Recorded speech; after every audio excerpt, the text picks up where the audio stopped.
Hello. Hello.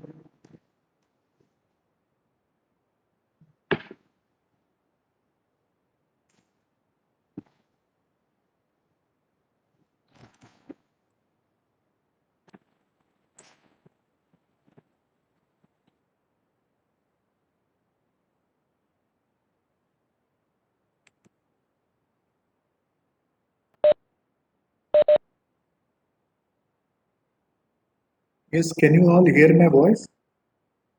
Anyone of you just confirm. Voice వినపడతా ఉందా?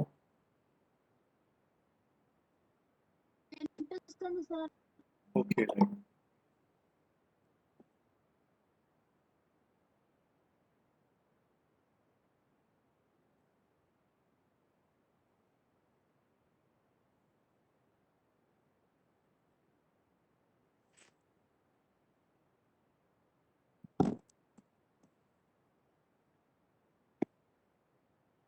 Yes, good morning to all of you. I think there is some internet problem fluctuating, so I have connected it to my to hotspot. So anyway, I suggest that just check your mobile signals and sit in a place where you are having good signal so that there is no interruption. If anybody has any interruption with regard to video or audio, just you can type in the chat box or I'll just you can see. Okay, before that you just check your signal and sit in a place where you are having good signal strength, mobile strength. Okay. Yes. Today's class, let me share the slide.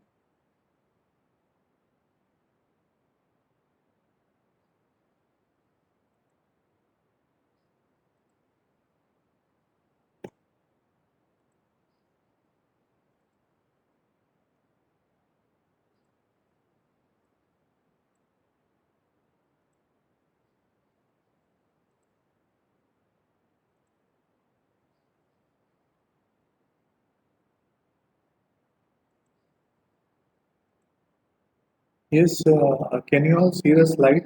Slide కనబడతా ఉందా అందరికి? One of you respond. Are you able to see the slide?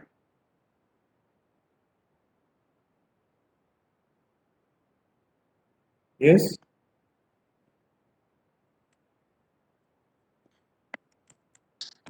Yes, sir. Okay. Yes. So we were discussing about plant growth and development in our last class. So we'll be continuing that. So as you know that the whole plant is developed through a single cell that is called zygote. Yes. From zygote it undergoes series of reactions where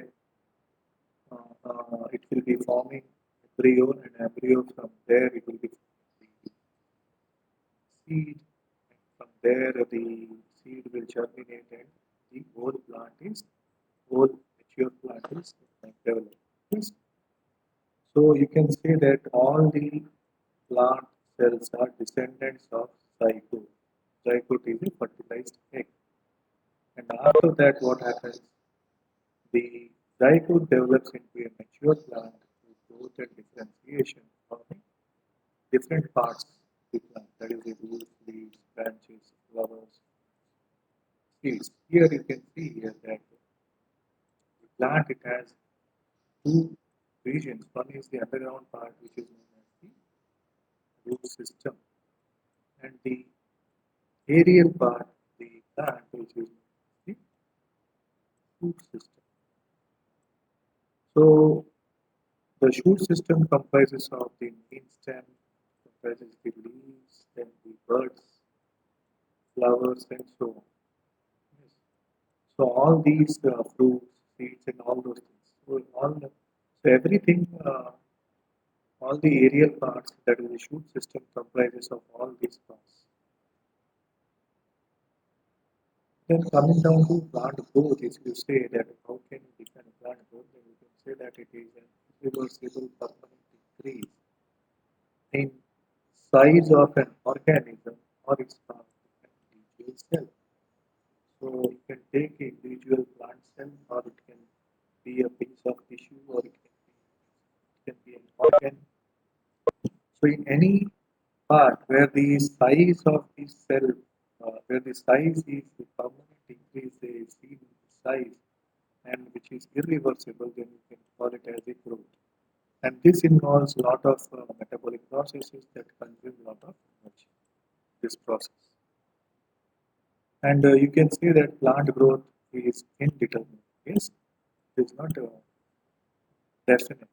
Well, the plant growth continues throughout the life due to the presence of meristems. So, as long as the plant dead, till that time the plant continuously it grows throughout its life because of the presence of a tissue, main tissue, that is the meristematic tissue. Yes. So the meristematic tissues, what is its nature?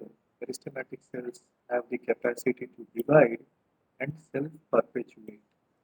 Yes, and the growth where new cells are always added to plant body by the activity of meristem is called open growth. So here, what is happening here is the main tissue that is responsible for this development of the other tissues or the organs of the plant is the meristematic tissue. So what is the nature of this meristematic tissue? It has the capacity of division, cell division. That is the only primary duty of this meristematic tissue, where it will be continuously multiplying and performing the cell division, the continuously adding new cells to the plant or plant body, and this form of growth is known as open form. Where do we find this meristematic tissue? We find them in the root region and in the shoot apex region. So that's the reason we call this as root apical meristem. It is on the tip of the root.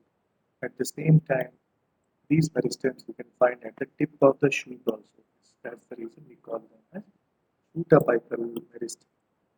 Yes, and we can find meristematic cells in the vascular region also, that we will see later. So here, if you see here, growth types are two types. One is primary and another is secondary. The primary growth is the that occurs due to root apical meristem and shoot apical meristem. It causes the elongation of plants along their axis. So here, if you see this plant, the root apical meristem or the shoot apical meristem, here if you see, where are they? They are at the tip region. Root tip region, the shoot tip region. So what are they doing? They are continuously dividing, doing cell division and elongating. And the region, the root, it is elongating. And how the growth is, it is in linear fashion. So this type of growth, which is observed in the root apical meristem and shoot apical meristem, which elongates the plant part, is known as the primary growth. What about the secondary growth? Second, we find them mostly in gymnosperms and dicots. So it occurs due to the lateral meristems, vascular fin, and cord. Thus, they increase in the girth of the organ. So where are they present? Mostly lateral meristem, that is the vascular cambium and the crop cambium. Where are they present? The main stem region. So when you see here the when you enlarge stem region, we find what all parts are there.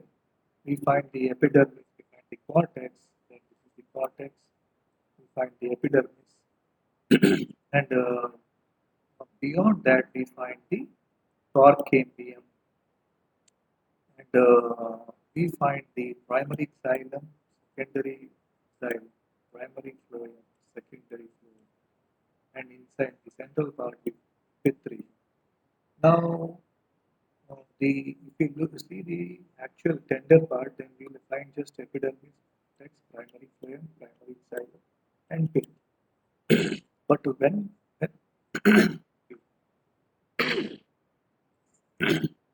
yes, got some good problem. Yeah. So, so when these vascular cambiums, vascular tissues are formed, means in the uh, uh, during the secondary growth, where uh, below the primary xylem and secondary xylem and primary phloem and secondary phloem, these vascular cambiums are formed, and core cambiums are formed below the epidermis, that is peridermis. Yes. So mostly you can find this pattern even in the root as well as in the stem. So these vascular cambiums are present here. So what does they do? They do the uh, cell division and they produce the cell and the growth is seen horizontal. This the girth of this shoot or the stem is increased. This increase in girth is exhibited by these vascular cambium tissues. Thereby, you can say that diameter of this is increasing. That is, it is increasing side, not linear fashion, but in the sideways fashion. We find linear growth in the primary growth, that is exhibited by root apical meristem, whereas we find the horizontal growth in the vascular cambium that are present in the mature uh, mature region of the roots and shoots. So this is the secondary growth. Secondary growth in the sense you can say that all the mature cells are formed here. Now, is the growth in the plant measurable?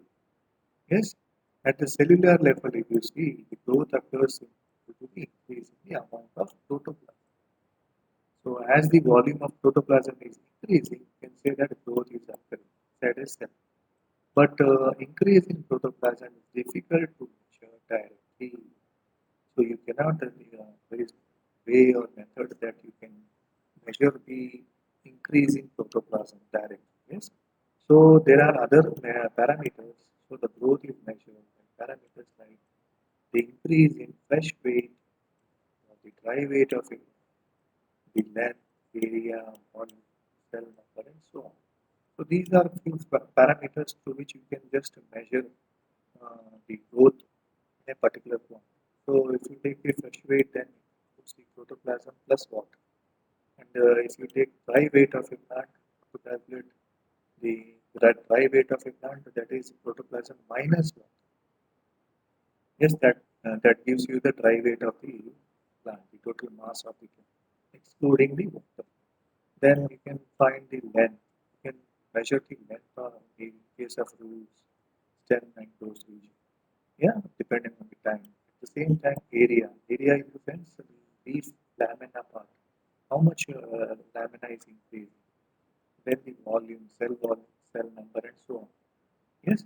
So, for example, cell number, if you take a maize root apical meristem can produce almost around 17,500 new cells per.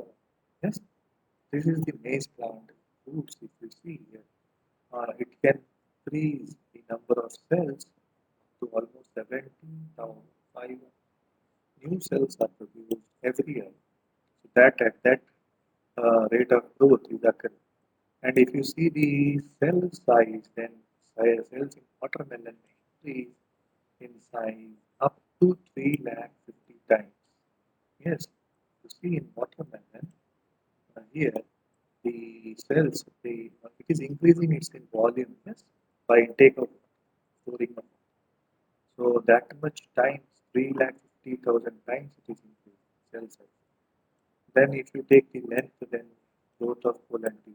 So here if you see here, the colon tube. So this is the kinase where when the colon falls on the stigma, it produces the colon tube, yes, through which the sperm cells are released inside the colon part.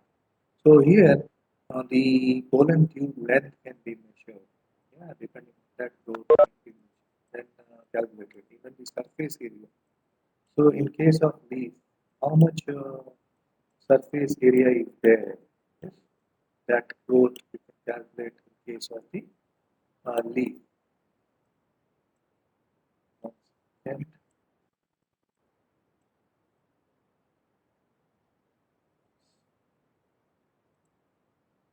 so like this, you can measure the growth depending on two factors. Like this. Now coming down to the phases of growth, we have three phases. One is meristematic phase, second is maturation. So what does this mean? A meristematic zone, if you say, suppose you take, yeah, there's one there. Suppose this is a root. Now, if you take, there are three zones. Yeah, yeah. First one is the meristematic zone, meristematic phase. So it occurs in the meristems of the root, the apex and shoot apex. Here the cells have very rich protoplasm. They have a large nuclei. Cell walls are primary, thin, and cellulosic with abundant plasma. Now, this is the tip region. We take here. Here, first type of growth pattern is growth phase. That is the meristematic phase.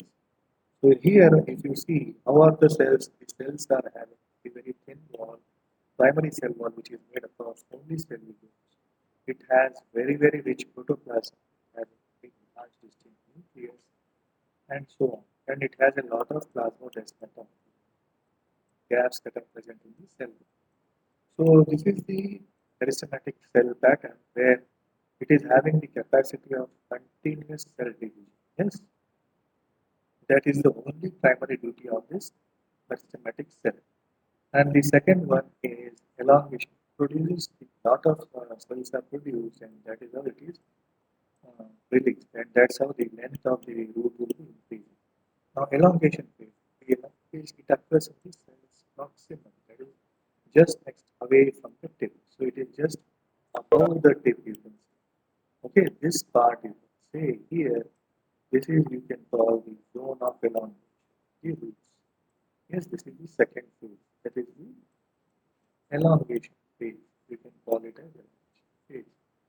So it is just above the first phase, meristematic phase. So here what happens? The cells are increased vacuolation. Cell size is increased. This new cell wall deposition is taking place. So here what happens? The cells they are increasing in size. They are elongating and they are having increased vacuolation. They are having large vacuoles which are storing a lot of cell sap inside them. And the cell wall also has a lot of deposition. Cell wall material, that is the secondary cell wall material, that is the cell wall, cellulose, hemicellulose, calcium, magnesium, peptides, and so on. Okay, all these are found. So here it is the zone of elongation. So rapidly the cell will be elongating. That is how that organ will be elongating, showing good. And the third one is the maturation phase. So above this thing, this part is the third part, that is the maturation part, you can say. Yes.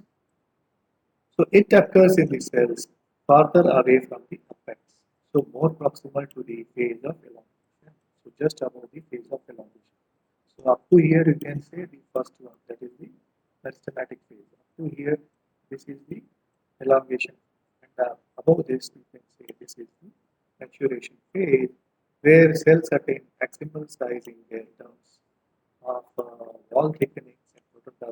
modification. So now here, what happens here is actual maturation occurs where cells will be matured to be differentiated, where to the cells like the epidermal cells, cortical cells, the vascular cells, the specialized xylem and phloem cells, and so on, where the cell wall thickening, here the cell wall thickening will be very, very hard. It is thick in nature because of the development of primary cell wall, secondary cell wall, even tertiary cell wall also is developing these type of cells, mature cells, yes. And the protoplasmic modifications also occur depending on the type of cell. It will have a lot of other cell organs also included in them, depending on the part of that plant. Yes. So these are the three phases. The uh, growth. And one more thing is that in this maturation phase, you don't find any cell division occurring. Yes. Now coming down to the growth patterns. Now, yesterday we discussed this. That is, there are two patterns: arithmetic pattern, and geometric pattern. In arithmetic pattern, what is happening? Every time one cell will divide and two cells are produced, one cell that will continue the cell division, another cell it won't continue cell division. It will be producing, it will be maturation. It will go for maturation, yes, not cell difference.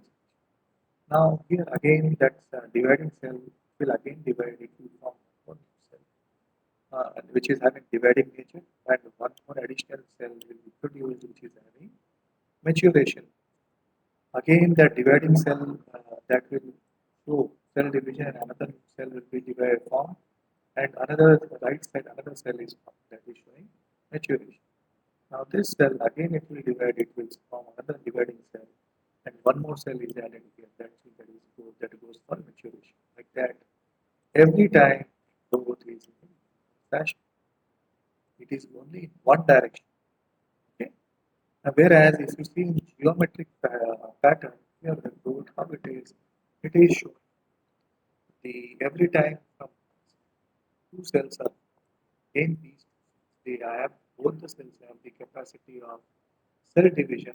Four cells are formed. Okay, from four cells again, those four cells will all the four cells will divide. They will multiply into eight cells. And these eight cells will multiply into 16 cells. 16 cells going for 32 cells. Like that, the growth pattern, if you see, it is horizontal. Whereas in this case, it is vertical. In this case, it is horizontal. Okay? Both the directions, it is occurring. So if you see here in zygote divides in fashion. Okay. So every time the cell divides, it multiplies and gets double. So from 2 it will be 4, 4 is 8 and so on. But if you see the direction of the growth, the cell is increasing its volume overall. Yes, it is increasing in all the directions.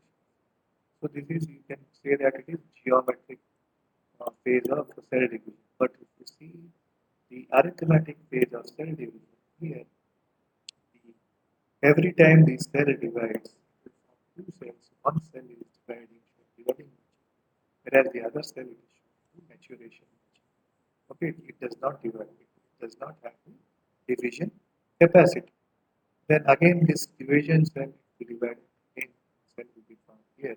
Whereas here, again the maturation cells will be formed. So here, dark cells, they are capable of cell division, whereas the light blue color cells, they don't have the cell division capacity. These cells don't divide, they just mature. Yes? So like that, the growth pattern occurs and it is occurring in unidirectional, that is linear fashion. So here, if you see the plant growth, the arithmetic growth, if you see here, in this following mitotic cell division, the first division is mitotic cell division. So from where one daughter cell continues divide while the other one differentiates and matures. So that is the pattern we see in arithmetic. So every time one cell it will continuously divide. Okay, like that. Whereas the other cell is going on mature. And mathematically, if you apply the equation LT equal to L0 plus what is this LT? LT is the length at the time T. Now here 0, the x-axis is the time, and on the y-axis, height of the plant. So L0, so this is L0 at the time 0, initial velocity, and R is the growth rate per elongation per time. So if you apply this thing, you can measure the length, what base it is. Then the geometric pattern, both the processes continue mitotic cell division. Most systems, the initial growth is slow, so it is having three phases. This geometric fashion, whatever it is occurring in the plant, it shows three phases. One is the slow phase, that is the starting phase, it is called the lag phase. Then it increases rapidly, that is called the log phase or exponential phase. The third one, supply is limited, the growth slows down, leading to stationary phase. So on plotting a graph, the parameter of the growth time, we get a sigmoid curve. Now on the x-axis, plot time, and on the y-axis, weight of the organ or the size of that organ, then what sort of graph you will get? You get a sigmoid curve graph. So a sigmoid curve is characteristic of all living organisms growing in natural environment. So in all the not only in plants, this thing, this sigmoid curve is the characteristic at normal conditions, at natural environmental conditions. So it is typical for all cells organs of a plant.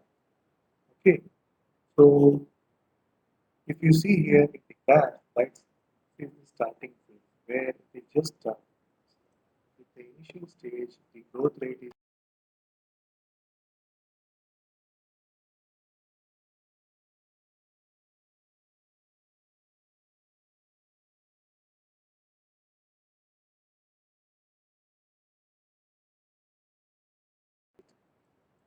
so here. Yes. So here, what happens here is the growth will occur at a very rapid pace, and this phase is log phase or exponential phase. And after over a period of time, this when the nutrients are limited, plant, then what happens? Growth will not occur at a very high pace, but it remains normal. So again, it slows down. So this phase is a stationary.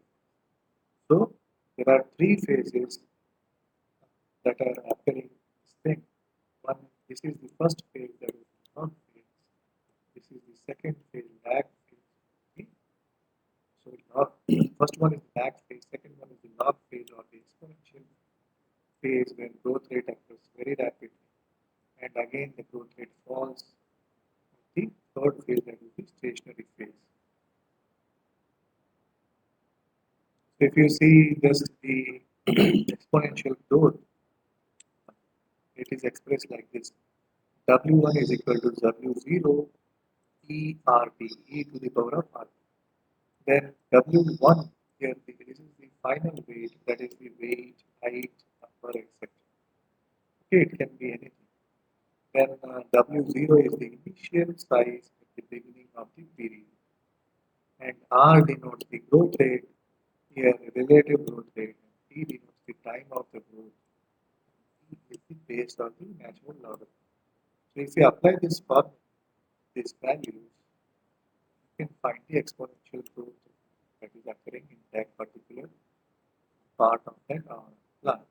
So here R is the relative growth rate. It is also a measure of the ability of the plant to produce new plant material. Yes, this is the efficiency index where the final W1 depends on the initial set, that is the W0. So here, if you see here, there are two ways of comparison of growth rates. Okay. One is the absolute growth rate, where measurement and comparison of total growth per unit time you can consider, whereas the relative growth rate, where measurement of growth of given system per unit is expressed on a common basis. Example per unit initial parameter. Now, if you see here in this diagram, this is the diagrammatic comparison of absolute and relative growth rates. So between these A and B, so have increased their area by 5 centimeters, 5 square centimeters given time to produce A1 and B.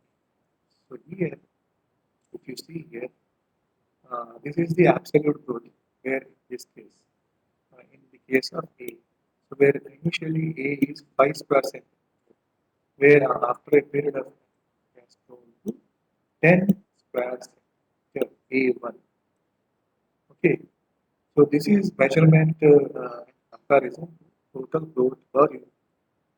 And this is the relative growth case of B, where B is having 50 square centimeter, where uh, it goes to 55 square centimeter, and this is B1. Yes, so both of them are having their increased area of 5 square centimeter. Let's see here what is absolute growth and what is relative. Now, what are the conditions that are essential for the growth of the plant, any plant? What are the favorable growth conditions? What are those factors? So there are water, what is water for a cell enlargement. Turgidity of the cell helps in the exponential growth. Extension where water provides medium for enzymatic activities needed for growth. So here what is happening?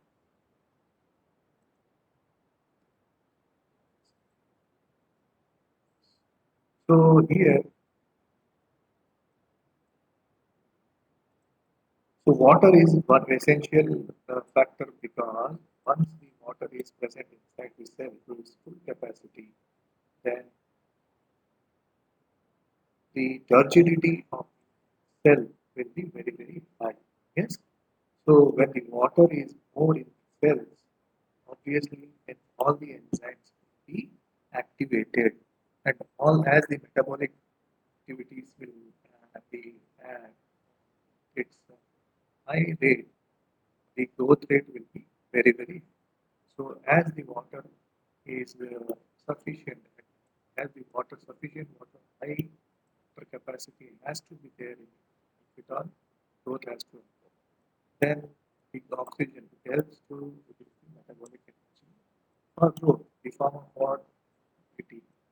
So it is that is related to oxygen, that is respiration. Last time which I have studied, where the oxidation process, that is the lysis or the food material is done, and oxygen is the presence of oxygen, lot of ATP is produced, which is these metabolic energy of ATP is utilized and growth occurs. So oxygen content is also important to the plants. Then there are so many nutrient elements, that is the macro and micro elements that are essential for plants, which have their own importance for particular reactions that they trigger. Okay, and the synthesis of protoplasm. So act as a source of energy. So even the essential elements that are all the macro and micro elements are needed at in a proper percentage. Both cases, that is the macro and micro, then the proper growth will be seen in the plants. Then the temperature. So plants have an optimum temperature at which growth is maximum. So deviation from this range would be detrimental to its survival. So optimum temperature you that plant grows or all the metabolic activities, all the enzymes, they perform their peak only during the optimum temperature range. Uh, if at all the temperature exists or the temperature falls down, all the enzymes they get disturbed, denatured, they become inactive. That has an effect on the metabolic activities, thereby the growth will also fall down. So there has to be the temperature has to be there for growth. And lastly, the light and gravity. So even the light also plays a major role because light intensity it plays major role. Several activities of the photorespiration, that is the uh, photosynthesis, photorespiration, respiration. So yes, uh, sufficient amount of light is exposed to the plant, then the photosynthesis is occurred, then food is prepared, and all the processes interlinked. Yes. So the all the metabolic activities will perform will go on smoothly. Thereby the growth will be good. Same way the gravity also plays the major role. That is the root system that has to be developed. That has an impact of the gravitational force. Yes. So like that, the gravity and the both are important yes, also for growth. So here for the conditions, favorable conditions, is the water, oxygen, temperature, gravity, all these are equal. Now here what you mean by differentiation, de-differentiation and redifferentiation. So there are the three phenomena that are going on in the plant at different stages of the plant.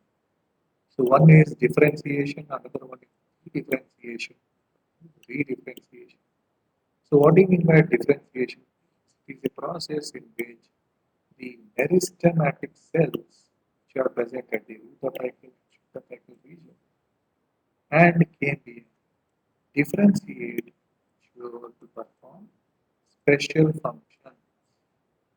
So here the meristematic cells that are there at the root apical region, root apical stem, the shoot apical stem, or the can, what do they do? They are differentiated into different type of cells.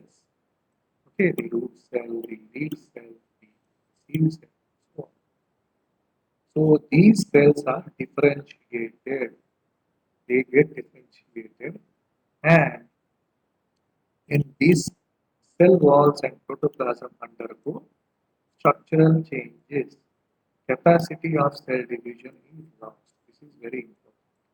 Yes, the cell division capacity is lost here. So in this type of cells, this differentiated that is dot cells or the leaf cells. First thing is that cell wall, cell wall will be it will be modified. Yes, the primary, secondary, tertiary cell walls will be formed here, as well as protoplasm of the cell also will be modified. Will have a lot of structural changes, and these type of cells they lose the cell division capacity. Yes, so this is very important. Here, for example, if you see a loss of protoplasm to form a tertiary element. So now where do we find this tertiary element, that is the seed cells or seed tubes and all these? We find them in xylem cells. Yes. So xylem tissue.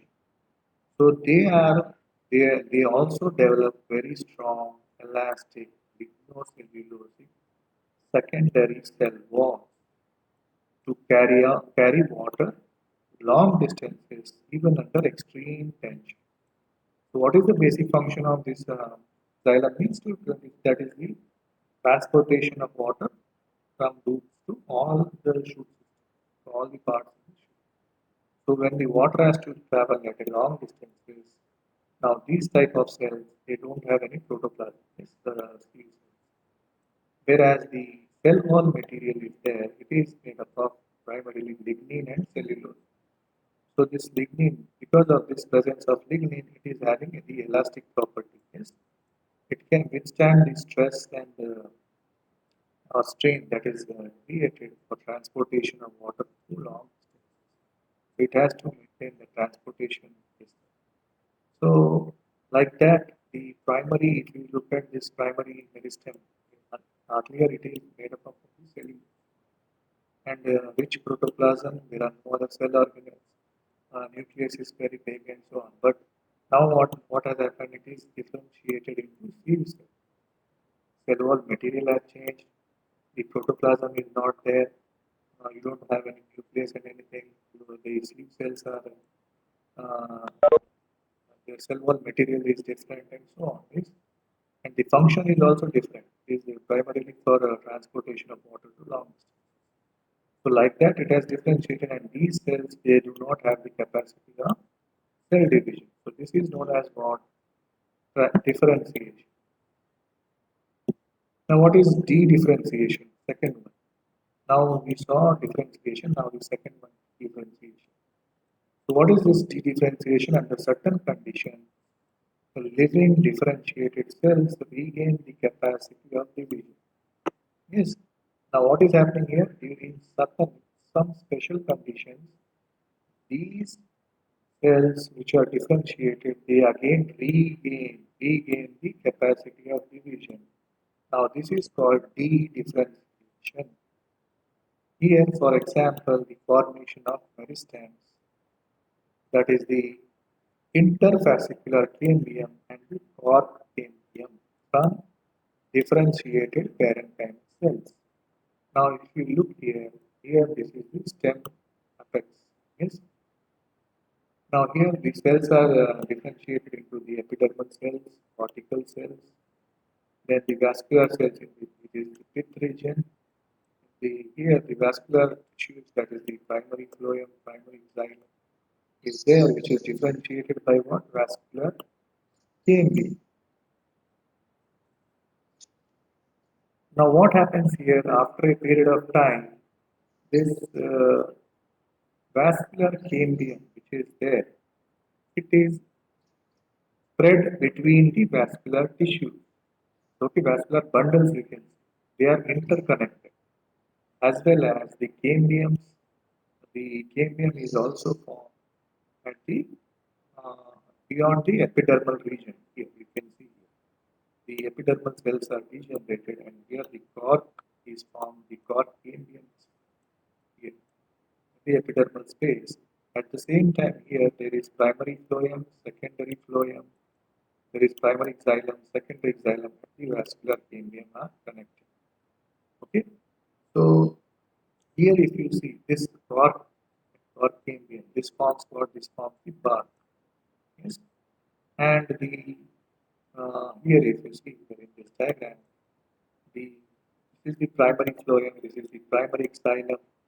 Yes, and here the cambium that is present inside the vascular bundle is known as fascicular cambium, and the cambium that is connecting between one cambium, one vascular bundle and another vascular bundle, that is known as interfascicular cambium. So now what happens here? These two types of cambium, that is the fascicular cambium and interfascicular cambium, both are known as vascular cambium. And the cambium that is formed here in the epidermal and peridermal region beyond the cortex here, this is known as the cork cambium. So what is happening here is cambium, fascicular cambium and cork cambium, they both have the capacity of cell division.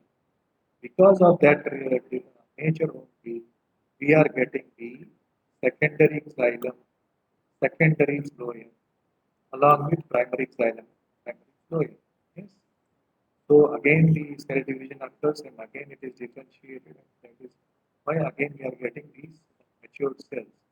So this type of regaining of cell division capacity from these mature cells is known as differentiation. So you just understand first time what happened, differentiation.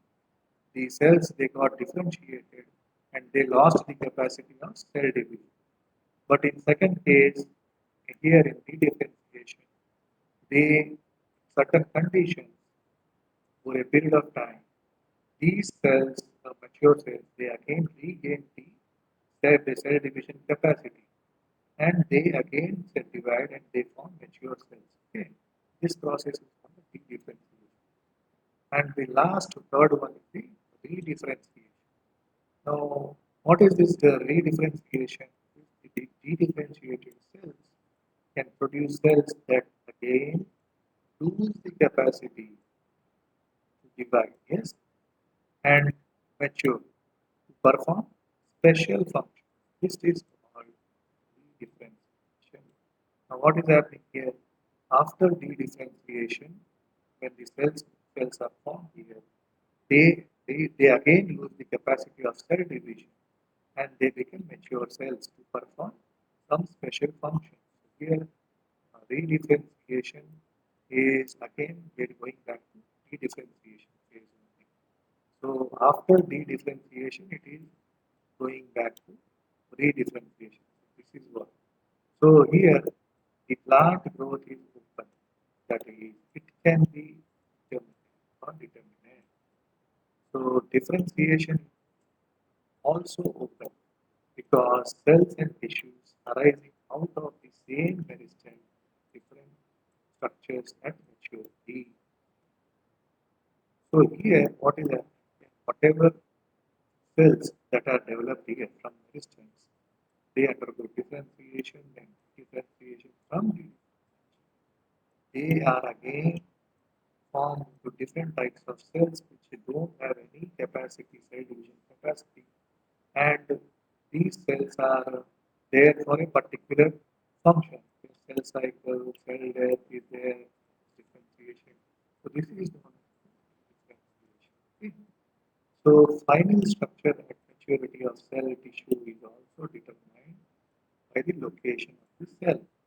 So depending on the where this type of cells are there, that final function is determined. Example, the cell's position away from the root apical meristems differentiate as root caps, while those pushed at the periphery mature as epidermis.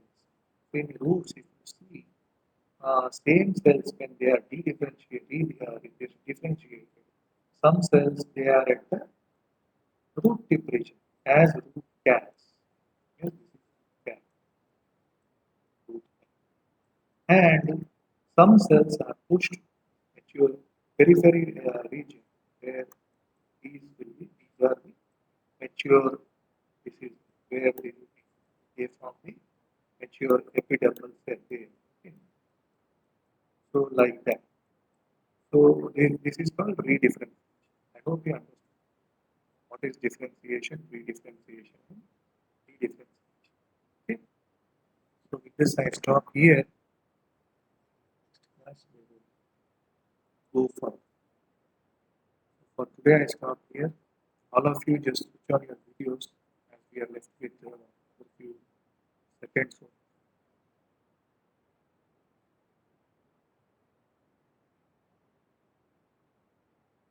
Yes, all of you switch on your videos.